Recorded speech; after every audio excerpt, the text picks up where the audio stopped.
Hi, I'm Jim Rohn, and if you've ever been tangled in a push-pull dynamic with an avoidant partner, you know this feeling. Just when you start getting stronger, clearer, and finally stop chasing, they don't disappear entirely. They pull away in a way that leaves you confused, questioning, did I do something wrong? But the truth is, you didn't do anything wrong. In fact, you did the most powerful thing you could. You stopped being the easy-to-please version of yourself, and that made them back off. In today's video, I'm going to reveal something most people miss about avoidance.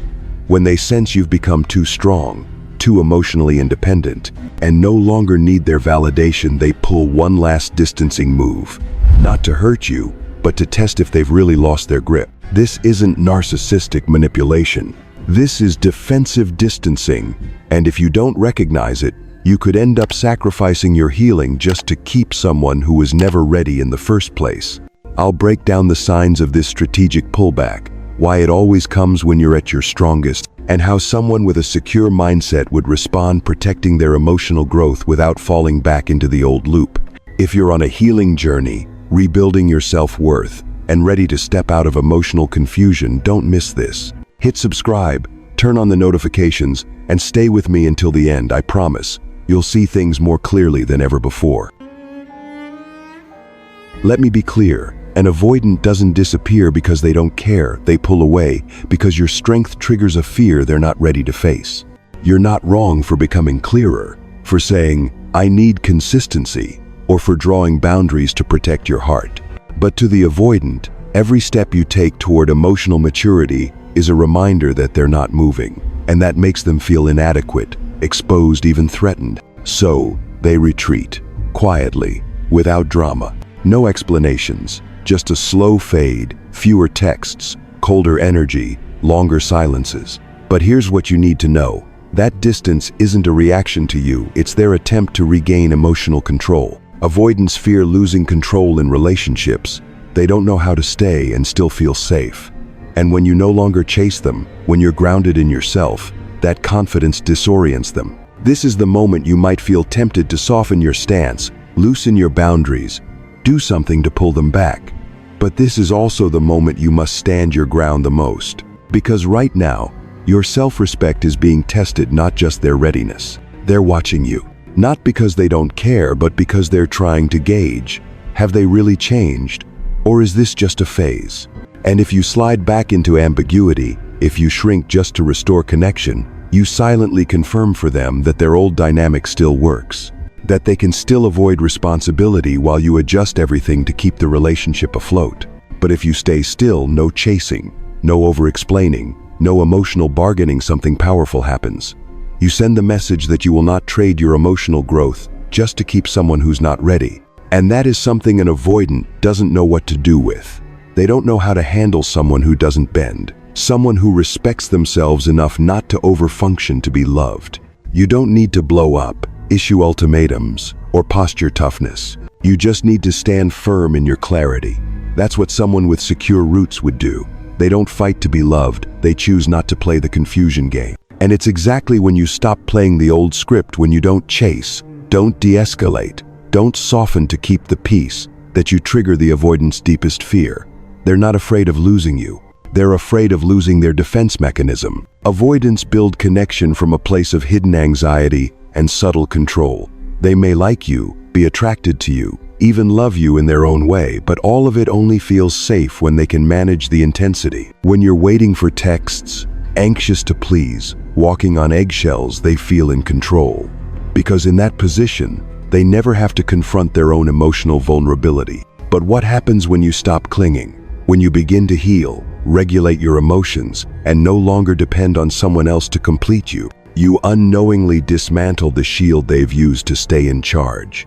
You're no longer playing the same game, and that creates a role crisis inside them. They don't know how to interact with this new version of you and still feel safe. That's when the dynamic flips. Instead of pulling away, they speak up, but not to connect, to reassert control in a new way. They might say things like, "You've changed. You don't care like you used to," or "You seem cold now, different." These statements sound observational, but they're actually subtle role reversals. They're trying to make you feel guilty for your growth. They no longer avoid directly, they start invoking who you used to be, the more pliable, accommodating, emotionally raw version that was easier for them to manage. This is what I call an attack on your evolution. It's subtle. They won't say you're wrong. They'll just seed the idea. Maybe I've become too logical. Maybe I've lost my softness. And if you're not alert, you'll slide right back into the very pattern you've worked so hard to outgrow, the pattern of overfunctioning just to stay connected. Let me make this clear. Your growth is not what's making you distant, it's what's making you clear about what you truly deserve. If someone resents your healthy boundaries, it doesn't mean you're doing it wrong, it just means they're not ready for the version of you that won't collapse into old cycles. Avoidant psychology doesn't know how to welcome sustainable closeness without losing perceived control. So, they'll try to make you question your healing, not because they're cruel, but because they're lost. They've lost the only dynamic they knew, your emotional dependence. And this is where you must stand firm, not against them, not to fight, not to explain, but simply by holding the pace of your personal growth. Because that, right there, is your only compass out of the fog. And when your grounded growth doesn't bring them back into control, when your steadiness doesn't release the old script they were hoping to slip into, the avoidant will shift into a new response.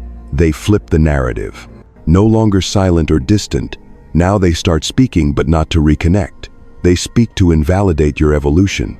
You set a boundary, you're called cold. You ask for clarity, you're told you're pressuring. You reject vague connection, you're labeled dramatic or overly sensitive. These statements may not sound cruel. On the surface, they seem honest or real talk. But underneath, they are a subtle rejection of your growth, because that growth hits a part of them that's deeply unsafe.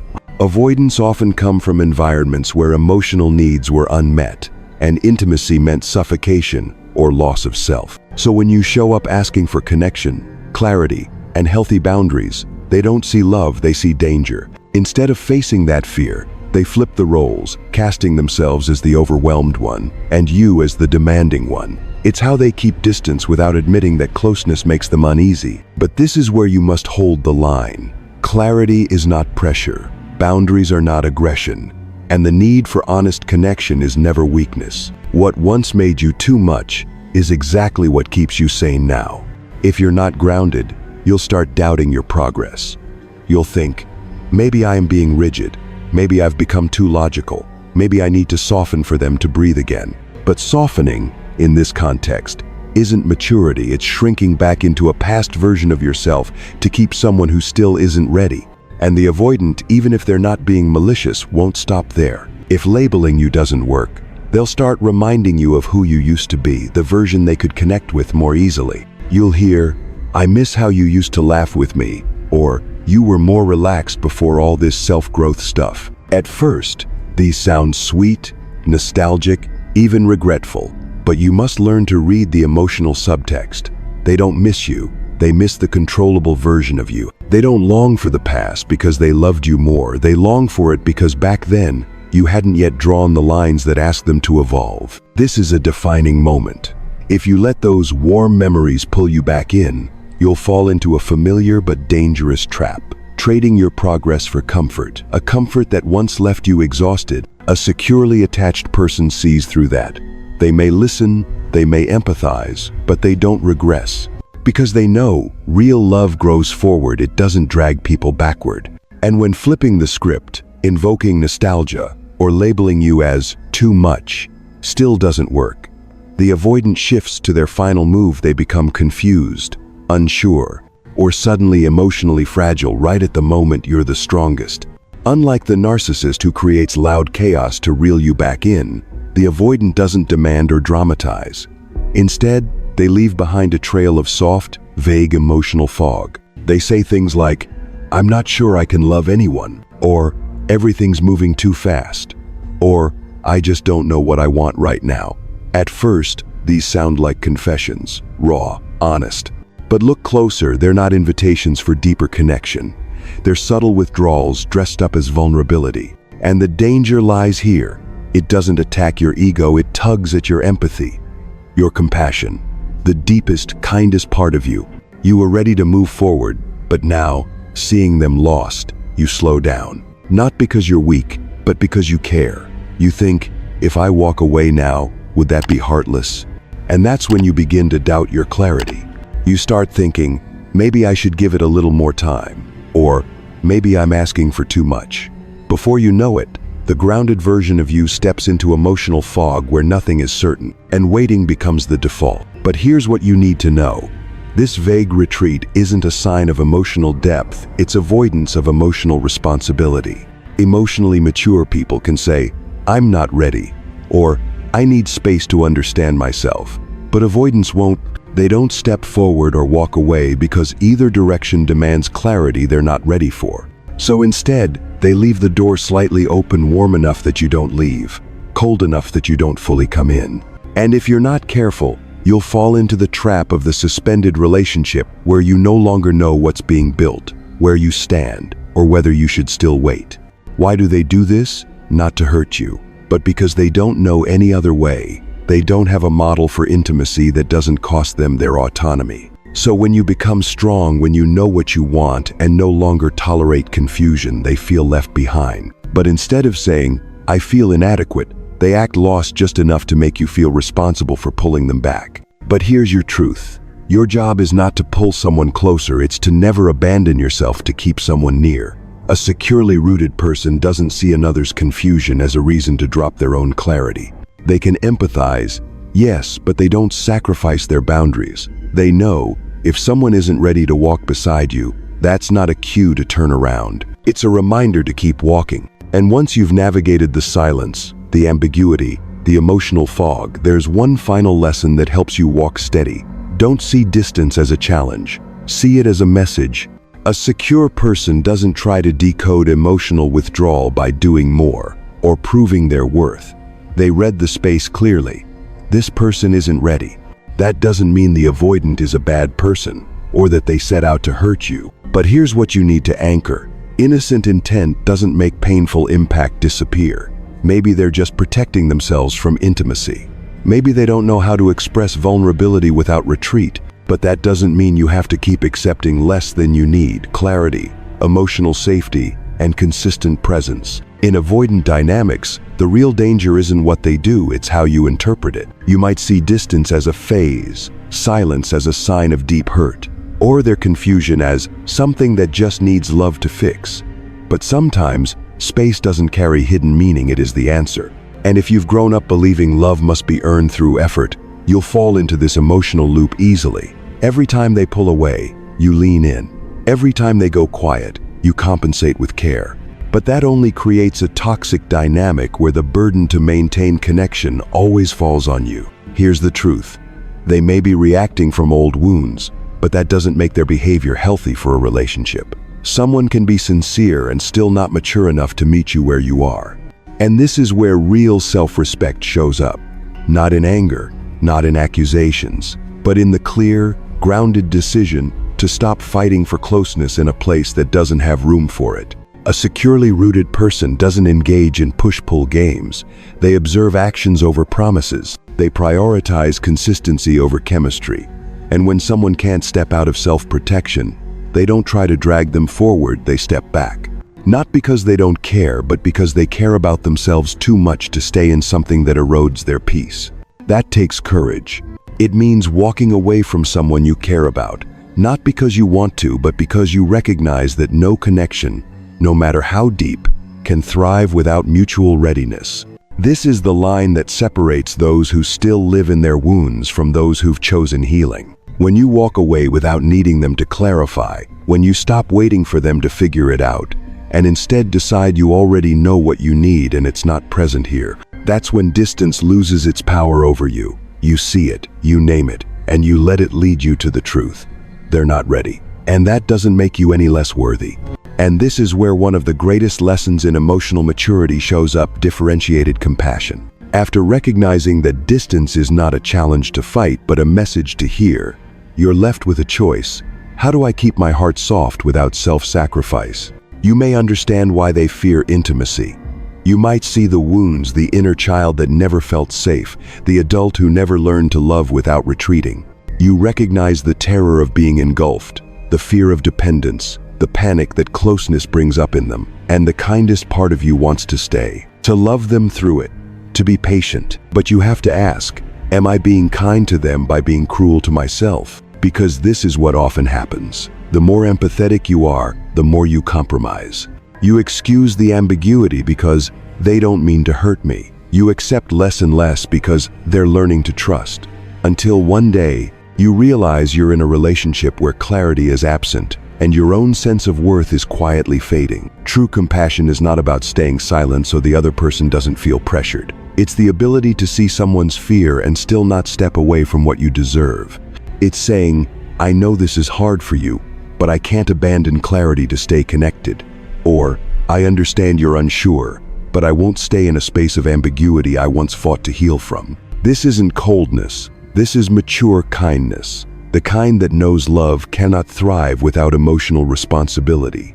The kind that also knows you can't help someone overcome their fear of intimacy by being the one who absorbs the impact of their avoidance. A securely rooted person knows that empathy doesn't mean rescuing. They can sit beside someone's pain without abandoning their own need. They know how to say, I still care, but I will not shrink myself to fit within your emotional limits. That's what sets you apart. It's not that you stop loving or stop understanding. It's that you finally learn to place the love you have for yourself at equal and sometimes greater importance than the love you give others. And that is exactly what a person with history of emotional hurt needs to practice in order to build a healthy bond. You might still ache. You might still miss them, but the beauty is, you're no longer betraying yourself to hold on to something unclear. You can feel compassion and still walk away. You can love and still choose boundaries. You can understand them and still refuse to abandon yourself. That's how you break the cycle. Not with rage or revenge, but with the quiet dignity of someone who has chosen not to live in blind hope anymore. Someone who understands that real love is not about trying hard enough to make someone change, but about finding someone already willing to walk with you with the same courage, responsibility, and openness you've learned to embody. And once you've walked through patience, clarity, compassion, and discernment, you arrive at one final, liberating truth. Your power lies in the fact that you don't need to shrink to keep anyone. Maybe they're not ready. Maybe they're still wrestling with themselves. But you don't have to tone down your clarity, dull your emotions, or minimize your needs to fit into the small space they've carved out in their heart or mind. Because if keeping someone requires you to become a reduced version of yourself, you're not keeping love, you're maintaining a performance. A real relationship doesn't ask you to want less, feel less, or settle for less.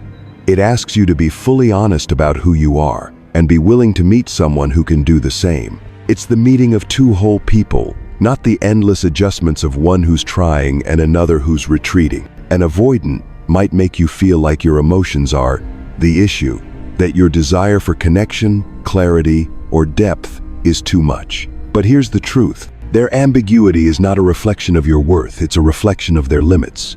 It shows their inability to love without fear, while you're learning to love without shrinking. And that is a powerful shift not just in relationships, but in your relationship with yourself. Because you no longer need someone to validate your needs in order to feel justified. You know, you are worthy of being loved clearly, consistently, and completely. They might keep circling their own indecision, but you're no longer moved by half-hearted words, vague signals, or promises without follow-through. Because you've chosen not to live in the mindset of, if they change, it'll be okay. Instead, you live from the truth. I've changed and I no longer accept uncertainty as love. This isn't bitterness, it's maturity. This isn't rejecting love, it's choosing to love with enough awareness that you don't trade your self-worth for connection. And you no longer need to soften your needs to match someone else's readiness. Real love doesn't require you to shrink. It meets you in your fullness, your wants, your emotions, your boundaries. And until that kind of love arrives, you don't need to wait small. You walk forward whole, clear, and unapologetically yourself. And if you're still here, still reading every word, I want you to know this. You're not weak for trying to hold on.